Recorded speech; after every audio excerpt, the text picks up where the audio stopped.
Hello everyone. तो दोस्तों, आज की इस वीडियो में हम लोग द रामायण चैप्टर से संबंधित इम्पोर्टेंट ऑब्जेक्टिव क्वेश्चन को कवर करेंगे। आप सभी स्टूडेंट्स इन सभी ऑब्जेक्टिव क्वेश्चन को बढ़िया से अपने एग्जामिनेशन के लिए ज़रूर तैयार कर लीजिएगा। ये क्वेश्चन मोस्ट इम्पोर्टेंट है आपके पेपर के लिए। और देखिए, रामायण में टोटल 7 कांड है और उनमें से आपको केवल और केवल एक कांड ही पढ़ना है, यानी बाल कांड ही पढ़ना है। आपके एग्ज़ाम में जो सवाल आएगा वो बाल कांड से ही आएगा, इसलिए हर एक कांड को मत पढ़िएगा, केवल और केवल बाल कांड को बढ़िया से कवर कर लीजिएगा और थोड़ा बहुत जानकारी ओवरऑल पूरे रामायण का रखिएगा। फिर आपसे हर एक क्वेश्चन बन जाएगा, लॉन्ग क्वेश्चन, शॉर्ट क्वेश्चन और ऑब्जेक्टिव क्वेश्चन, हर एक क्वेश्चन बन जाएगा। ऑब्जेक्टिव क्वेश्चन किस प्रकार से पूछा जाएगा ये चलिए अब मैं आपको बताता हूँ। पहला क्वेश्चन यही बनेगा कि जो चैप्टर है द रामायण, ये किसके द्वारा लिखा गया है? तो ये वाल्मीकि जी के द्वारा लिखा गया है और संस्कृत लैंग्वेज में पहली बार इन्हें लिखा गया वाल्मीकि जी के द्वारा। तो पूछा जा सकता है कि रामायण को किस लैंग्वेज में लिखा गया है? तो संस्कृत लैंग्वेज में लिखा गया है। किस राइटर के द्वारा लिखा गया है? तो वाल्मीकि जी के द्वारा लिखा गया है। एक और क्वेश्चन आएंगे कि रामायण कितने कांड्स में डिवाइडेड है? तो मैं आपको बताया ही टोटल 7 कांड है रामायण के अंदर, जिसमें से आपको पढ़ना है बाल कांड। तो ये भी आ सकता है कि आपके सिलेबस में कौन सा कांड है, तो बाल कांड हो जाएगा। टोटल 7 कांड है, हर एक कांड का नाम नहीं जरूरी है याद करने के लिए, इसलिए बस इतना याद रखिएगा कि टोटल 7 कांड है और आपके सिलेबस में बाल कांड दिया गया है। अगला क्वेश्चन आपसे पूछा जाएगा कि अयोध्या के राजा कौन थे? तो अयोध्या के राजा थे दशरथ जी, जो कि राम, लक्ष्मण, भरत और शत्रुघ्न के पिताजी हैं। ये भी सवाल आ सकते हैं कि दशरथ जी कितने शादी किए थे? तो 3 शादी किए थे। पहला शादी कौशल्या से, दूसरा कैकेयी से, तीसरा सुमित्रा से। सवाल ये भी आता है कि कौशल्या के पुत्र का क्या नाम है? तो कौशल्या से जो दशरथ जी को पुत्र हुए इनका नाम है राम। कैकेयी से जो पुत्र हुए इनका नाम है भरत और सुमित्रा से जो पुत्र हुए इनका नाम है लक्ष्मण और शत्रुघ्न। याद रखिएगा, कौशल्या और कैकेयी इन दोनों को एक एक पुत्र हुए, राम और भरत, लेकिन सुमित्रा को 2 पुत्र हुए, एक का नाम लक्ष्मण, दूसरा का नाम शत्रुघ्न। ये भी सवाल पूछा जाता है कि राम जी किसका अवतार है? तो ये चीज़ याद रखिएगा, राम जी जो है ये विष्णु जी का 7वां अवतार माना गया है। इसी प्रकार से भरत जी जो हैं ये विष्णु भगवान का सुदर्शन चक्र का अवतार माना गया है। लक्ष्मण जी जो है ये शेषनाग का अवतार माना गया है और शत्रुघ्न जी जो हैं ये विष्णु जी के शंख का अवतार माना गया है। तो इन चारों को बढ़िया से जरूर याद रखिएगा, यहाँ से सवाल पूछा जाएगा। सवाल ये भी पूछा जाएगा कि रामचंद्र सीता जी से ब्याह रचाए और उस दौरान उन्होंने किस धनुष को भंग किया, किस धनुष को खंडित किया? तो जो धनुष राम जी के द्वारा खंडित किया गया उसका नाम था आपका शिव धनुष। शिव धनुष तोड़ा गया राम जी के द्वारा और उस शिव धनुष का नाम क्या था? तो संस्कृत नाम है पिनाका।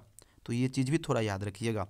ये भी सवाल पूछा जा सकता है कि राम जी किस युग में अपीयर हुए, प्रकट हुए? तो त्रेता युग में अपीयर हुए। राम जी का जन्म कब हुआ? तो नवमी के दिन हुआ।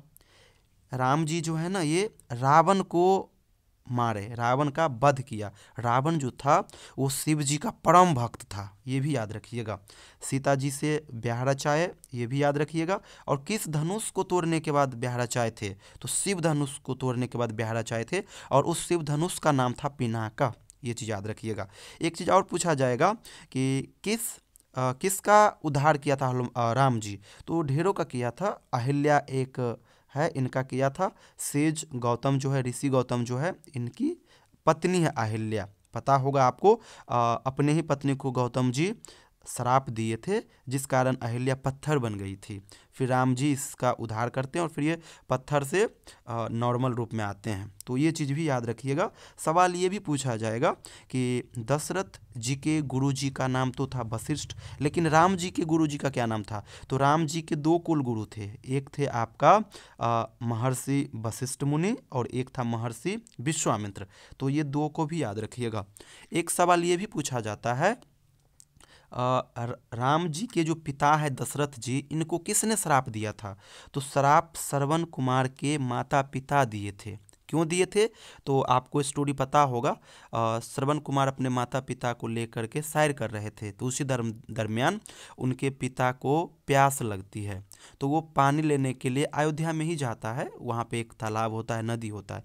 तो जब वो पानी ले रहा होता है तो दशरथ जी को लगता है कि कोई जानवर है, कोई हिरन है, तो वो तीर मारता है, जिससे जो तीर जो है ना वो श्रवण कुमार को जाके लगती है और श्रवण कुमार का मृत्यु उसी वक्त हो जाता है, पानी भरते वक्त। तो जब ये सुनती है श्रवण कुमार की माता और उनके पिता, तो वो श्राप देते हैं कि जिस प्रकार से मैं अपने पुत्र के वियोग में तड़प रहा हूँ, उसी प्रकार से आप भी अपने पुत्र के वियोग में तड़पोगे। तो वही श्राप दशरथ जी को झेलना पड़ता है और वनवास के रूप में वो चीज़ें होती है और उन्हीं का श्राप था, ये आपको मानना पड़ेगा। तो इस प्रकार से सवाल आएगा। ये भी सवाल आ सकता है यहाँ से, तीन जो पत्नियां थी और इन तीनों से जो बच्चे हुए, वहाँ से भी सवाल आ सकता है। तो मैं आपको बता दूं, दशरथ जी के तीन पत्नियां थी, कौशल्या, केकई, सुमित्रा, और इन तीनों से दशरथ जी को किसी भी प्रकार का पुत्र या फिर पुत्री नहीं थे। तो फिर गुरु वशिष्ठ जो हैं दशरथ जी के गुरु, इन्होंने दशरथ जी से कहा कि आप पुत्र कमस्थी यज्ञ कीजिए, उनसे आपको पुत्र रत्न की प्राप्ति होगी। तो दशरथ जी ये यज्ञ करते हैं। जब यज्ञ हो रहा होता है तो यज्ञ के हवन से ऋषि आते हैं, उत्पन्न होते हैं, और वो प्रसाद की तीन कोई टोकरियाँ समझ लो, कोई छोटा सा इंसिडेंट समझ लो, तो वो तीन प्रसाद देते हैं और कहते हैं कि आप अपने तीनों पत्नियां को एक एक करके प्रसाद की बॉल दे दीजिएगा, वो खा लेगी और आपको इनसे पुत्र की प्राप्ति होगी। तो राजा दशरथ तीनों पत्नियां को एक एक प्रसाद का बॉल देते हैं, लेकिन होता क्या है, सुमित्रा का जो प्रसाद वाला बॉल होता है ये ईगल खा जाता है। तो फिर कौशल्या और केकई अपने हिस्से से आधा आधा भाग सुमित्रा को देता है। तो कौशल्या और केकई को हाफ हाफ हो गया, लेकिन सुमित्रा को फुल हो गया। तो यहीं से बताया गया है कि इसी कारण सुमित्रा को दो पुत्र होते हैं, एक आपका हो गया लक्ष्मण, दूसरा हो गया शत्रुघ्न, और कौशल्या और केकई को एक एक होता है, कौशल्या को राम और केकई को भरत। तो यही आपका मेजर क्वेश्चन है, सवाल यहीं से आएगा। इसके अलावा ज़्यादा कुछ मत कीजिएगा, ओवरऑल रामायण का थोड़ा बहुत जानकारी रखिएगा और इन चीज़ को याद रखिएगा, सवाल आपका बन जाएगा। सवाल यही बनेगा कि टोटल कितने कांड्स है रामायण के अंदर, तो 7 कांड्स है। आपके सिलेबस में कौन सा कांड्स है, तो बाल कांड है। किस लैंग्वेज में लिखा गया है रामायण को, तो संस्कृत लैंग्वेज में। किसने लिखा, वाल्मीकि जी ने लिखा। अयोध्या के राजा कौन थे, दशरथ थे। दशरथ जी के बाद कौन बने, तो रामचंद्र जी बने। दशरथ जी के गुरु का क्या नाम था, तो गुरु वशिष्ठ थे। कौन सा यज्ञ करवाए, तो पुत्र कमस्थी यज्ञ करवाए। कितने पत्नियां थी दशरथ जी के, तो 3। कौन कौन, कौशल्या, केकई, सुमित्रा।